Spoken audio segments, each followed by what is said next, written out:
Future Redeemed is out, and that means a whole new story that will conclude the Klaus saga of Xenoblade Chronicles 3. And with a new story and new characters comes a whole bunch of bars and experience to grind. Hey everyone, it's Yggdrasiel, and welcome back to another Xenoblade Chronicles video.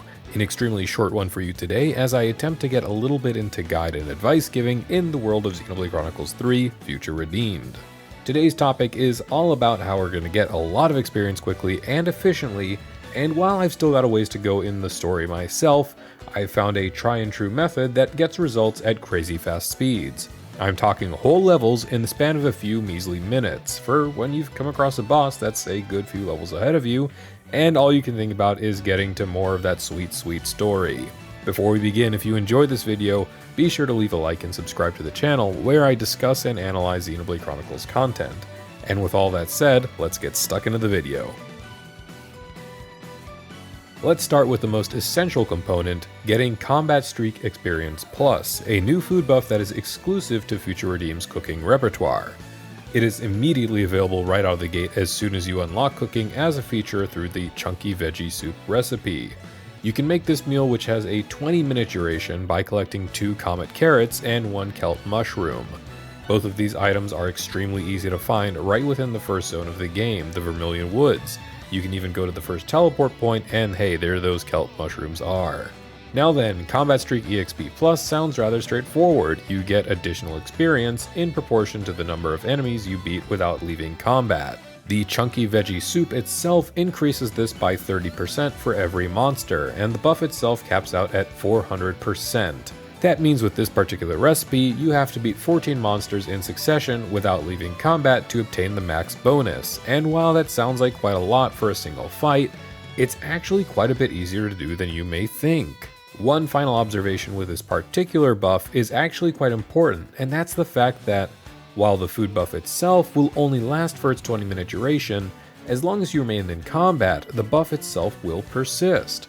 This information is crucial because it means that if you never, ever leave combat, you can keep obtaining experience at a 400% value for as long as possible despite the food buff's own duration. So then, let's fill our group's tummies up, and now it's time to find a spot to grind. In this particular part of my stream, I was level 14, about 4 levels under the boss of the chapter I was in, and I'm playing in hard mode, so I want to make sure that I have more than enough experience to be prepared. And here's where I had this realization. What if instead of walking around to a bunch of different monsters to keep the food buff persisting, I had the monsters come to me? Or even better, I had the monsters spawn right on top of me without end. The best place I found early on to test my farming strategy was at the Aurora Shelf. Simply fast travel to the echoes of Grandel Citadel and backtrack to a ladder that Nicole can repair. Climbing up there leads to a city survivor to help, but just beyond that is what we're after, a nice cluster of skeeter nests. When attacked, these nests will shortly spawn 3 skeeters at a time, and while in numbers they can be a bit of a problem, so long as you focus target them and have everyone take them out individually as fast as possible, they can fall down pretty easily. In this test, I targeted only 2 clusters as to not be overwhelmed, so already that's 8 opponents for our experience buff to stack off of, with 4 more in the wing whenever I wanted. All I had to do was approach that final skeeter nest, but it doesn't stop there. After a set amount of time, these nests would then spawn an additional 3 mobs each, and by ordering the party to follow the leader and to not attack the nests after each wave of mobs was defeated, we essentially remained in combat the entire time between waves. Essentially, I could keep the Combat Streak Experience Plus buff going for as long as I liked, and I didn't have to move any of my characters a single step. By utilizing this, I went from level 14 to just shy of level 18 in only a few minutes. What's more, because combat hasn't ended, I retained my chain attack that I then used at the very end to finish the fight when there was only 1 opponent left. And the overkill experience percentage from that chain attack stacked on top of the 400% that I already was obtaining by the time that I wanted to finish. Now essentially what this means is that any type of mob within Future Redeemed that can spawn additional enemies on cooldown is essentially free real estate for massive experience gains so long as you can take out the mobs efficiently while leaving the primary spawning mob alone and keeping your party sustained. This experience grind tactic also works in tandem with fog portals, as they also spawn beasts on a timer.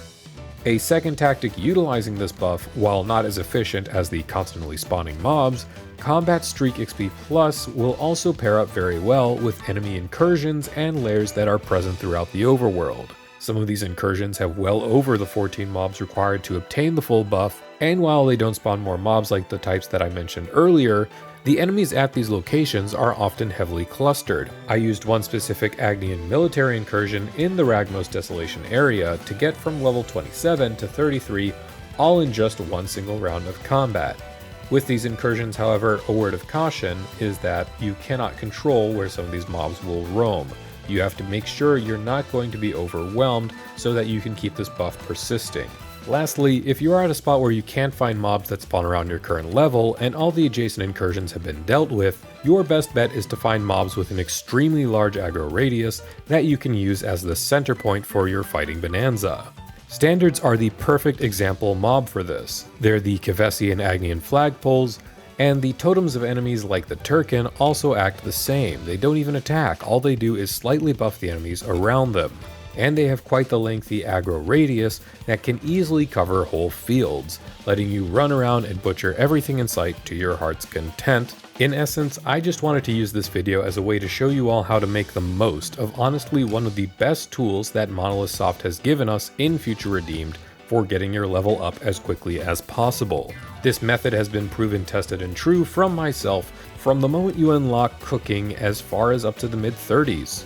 So if you want to go through the main story as fast as possible, this is a reliable tactic that gets you where you want to be and fast. But that's all for this video. Let me know what you think in the comments down below, and if you enjoyed, again, please consider leaving a like and subscribing to this channel for more Xenoblade Chronicles content. Thank you all very much for your time, and as always, have a great day.